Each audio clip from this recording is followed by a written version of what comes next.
Mulai. Oke. Assalamualaikum warahmatullahi wabarakatuh. Halo Mas Iqbal. Waalaikumsalam. Assalamualaikum warahmatullahi wabarakatuh. Halo, Fitri. Oke, gimana nih kabar Mas Iqbal? Alhamdulillah kabarnya luar biasa bahagia. Alhamdulillah. Oke, Mas Iqbal, udah karena kita kenalan lagi mungkin ya. Perkenalkan, nama saya Fitri Zahra Syifa. Saya mahasiswa semester 3 dari Universitas Arif Ginanjar. Saat ini diberikan amanah tugas oleh dosen untuk mewawancarai Mas Iqbal nih. Boleh nih Mas Iqbal perkenalkan diri dulu nih. Siapa Mas Iqbal saat ini? Mas Iqbal kerja sebagai apa? Ya, perkenalkan nama saya Muhammad Iqbal Tawakal. Saat ini saya menjabat sebagai HRD di PT Anugerah Wira Sejahtera yang berlokasi di Harapan Indah Bekasi. Ya, Ah, perusahaan kita bergerak di bidang developer, konstruksi, ya, baik ruko, perumahan maupun gedung. Oke, Mas. Apa cakupan tanggung jawab Mas Iqbal sendiri nih, Mas? Ya, saat ini ruang lingkup tanggung jawab saya eh, yaitu terhadap semua karyawan dari berbagai divisi, staf yang berhubungan dengan perusahaan PT AWS. Gitu. Jadi semua karyawan itu data, mulai dari data, penggajian, eh, urusan perizinan cuti, ya, perhitungan lembur, serta pelatihan peningkatan SDM dari masing-masing divisi, mulai dari marketing, produksi, konten, dan lain sebagainya, itu saya memanage. Oke. Apa hal yang paling menantang nih untuk Mas Iqbal menjalankan hal tersebut? Pasti kan ada hal yang menantang, Mas. Ya, yang menantang adalah bagaimana cara kita menyeleksi karyawan-karyawan yang akan menjadi karyawan tetap di perusahaan. Biasanya punya indikator yang tinggi dan banyak karyawan-karyawan atau banyak pelamar-pelamar yang tidak lulus seleksi untuk menjadi karyawan tetap dikarenakan SDM yang rendah, ya, target yang belum tercapai dan lain sebagainya. Jadi tantangannya adalah bagaimana caranya bisa, ya, menaikkan level dari karyawan kontrak menjadi karyawan tetap dengan em, dengan apa namanya, dengan indikator-indikator yang sesuai dengan yang diperlukan oleh perusahaan. Oke. Apa hal yang paling menyenangkan nih dalam menjalankan peran Mas Iqbal saat ini? Ya, yang paling menyenangkan bagi saya adalah saat melihat karyawan-karyawan ini lebih terjamin masa depannya saat menjadi karyawan tetap. Saat mereka meningkatkan value mereka sehingga perusahaan bisa memberikan penghargaan lebih besar kepada karyawan-karyawan tersebut. Oke. Apa isu legal dalam pengelolaan SDM yang pernah Mas Iqbal tanggapi? Bagaimana dampaknya terhadap perusahaan? Oke. Beberapa isu legal yang biasanya dihadapi bukan cuma oleh perusahaan kita, tapi oleh banyak perusahaan di bidang HRD adalah tentang eh, perhitungan pajak karyawan. Misalnya nih, karyawan kita ada yang belum melaporkan pajak. Ya, akhirnya nanti dari pihak pajak akan menegur perusahaan kita karena karyawan kita belum membayar pajaknya. Ya, bukan menegur sih, lebih pada pemberitahuan kepada masing-masing karyawan untuk membayar pajak. Ya, efeknya adalah ya kita jadi lebih kenal aja sama orang pajak. Jadi bukan cuma perusahaan yang membayar pajak, bahwa karyawan pun harus membayar pajak, harus dipotong PPh-nya. Ada yang memang dipotong langsung dari perusahaan, ada karyawan yang mungkin baru karyawan tetap yang belum dipotong oleh perusahaan. Nah, itu semuanya harus dilaporkan. Ya, dilaporkan oleh perusahaan dan harus dilaporkan secara mandiri juga oleh karyawan. Karena ada laporan dari perusahaan nanti akan dipotong otomatis, tapi karyawan juga harus membuka eh, aplikasi untuk pelaporan pajak, dia harus melaporkan secara mandiri dan menghitung secara mandiri. Oke. Next, menurut Mas Iqbal, bagaimana peranan pengelolaan SDM terhadap kinerja perusahaan? Ya, sebagai seorang HRD, meningkatkan kualitas karyawan adalah salah satu tanggung jawab HRD. Ya, bagaimana kita bisa eh, mencari pelatihan-pelatihan, pembicara-pembicara yang memang tepat untuk eh, meningkatkan skill-skill karyawan kita. Misalnya di dunia marketing deh. Di marketing ada marketingnya harus bisa menguasai digital marketing, harus menguasai teknik marketing di lokasi, ya, customer service dan lain sebagainya. Maka tugas kita salah satunya adalah memberikan pelatihan-pelatihan atau kita mengambil pelatih-pelatihan atau mengirim karyawan kita untuk mengikuti pelatihan-pelatihan di luar. Agar apa? Agar bisa bersaing dengan kompetitor-kompetitor kita di luar. Seperti itu. Menurut Mas, apa saja kompetensi yang diperlukan untuk menjalankan peran Mas Iqbal saat ini? Ya, banyak banget ya kompetensi yang harus dibutuhkan sebagai seorang HRD.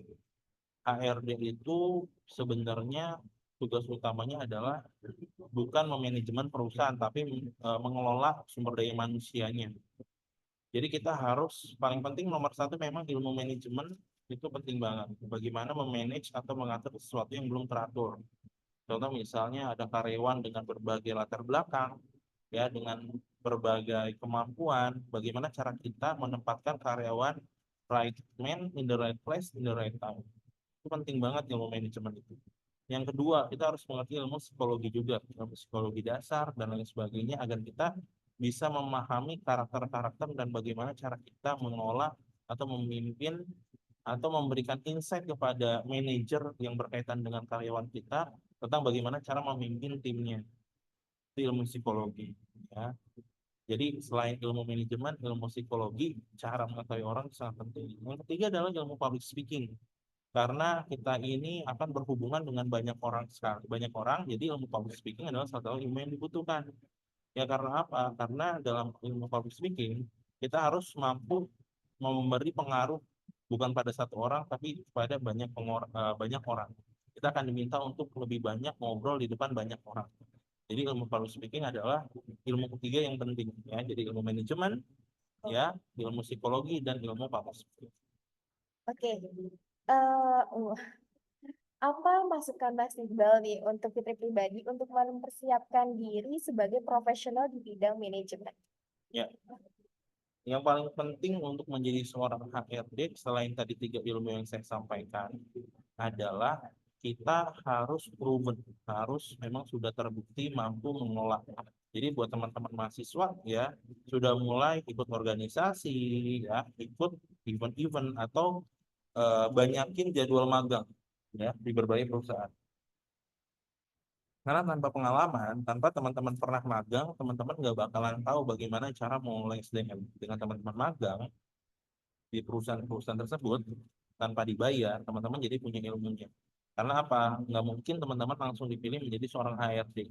Teman-teman harus melalui pengalaman dulu. Dan perusahaan memang hanya mencari orang yang berpengalaman. Agar apa? Agar perusahaan, karena perusahaan itu bukan tempat belajar. Perusahaan itu adalah tempat mencari profit. Maka kalau teman-teman mau belajar, teman-teman harus sering magang. Sekarang ikut program internship sebanyak-banyaknya, nggak cukup satu, banyak-banyak. Oke. Nah, metode pengukuran kinerja bisnis yang digunakan untuk mengidentifikasi dan meningkatkan operasi internal perusahaan. Contohnya perspektif internal, strategi apa yang Mas Iqbal lakukan?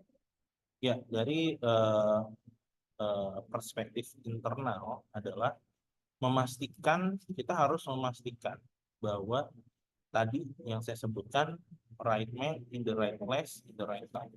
Kita harus memastikan bahwa seluruh, ya, seluruh resource, ya, atau key resource yang ada di perusahaan ini adalah orang-orang yang manfaatnya benar-benar bisa dirasakan oleh perusahaan. Jadi nggak ada satupun orang yang hanya kerja tanpa memaksimalkan potensi yang dia punya.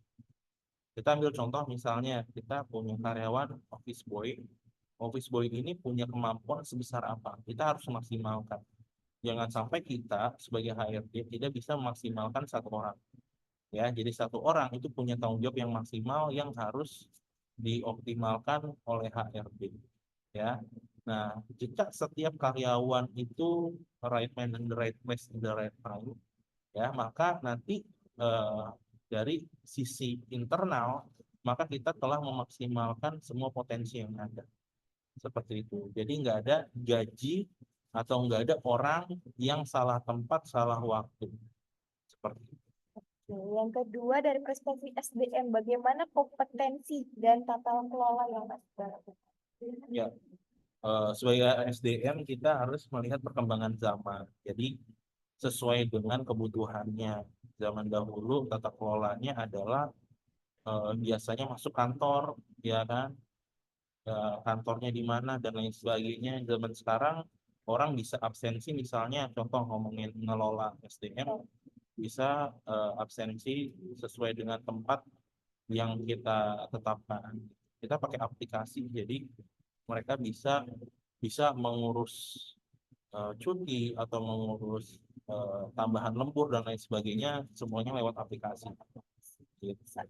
Saking perubahan zaman yang itu perubahan zaman. Oke, yang ketiga, perspektif keuangan. Bagaimana investor melihat Mas Iqbal nih untuk bisa menginvestasikan? Ya, SDM adalah salah satu indikator terpenting dari sebuah perusahaan. Perusahaan yang besar akan dilihat dari sebagus apa SDM-nya dan bagaimana cara seorang HRD mengelola SDM yang ada. Seperti itu.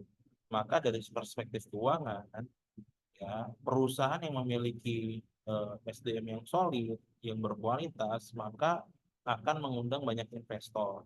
Dan tentu SDM yang bagus akan, ya, mengembalikan uang investor atau memberikan keuntungan yang besar.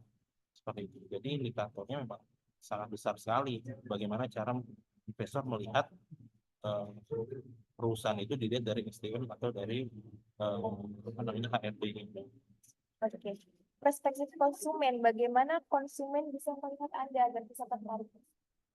Ya, dari sudut pandang konsumen, tentu konsumen adalah orang yang nanti akan berinteraksi langsung dengan SDM-SDM kita. Karena kita di perusahaan properti, di mana 80%-nya adalah marketing, maka bagaimana cara seorang marketing atau sales melayani customer, bagaimana seorang sales dan marketing mengelola database, ya, membangun hubungan jangka panjang maupun jangka pendek kepada customer, itu akan menentukan seberapa besar customer setia kepada perusahaan kita.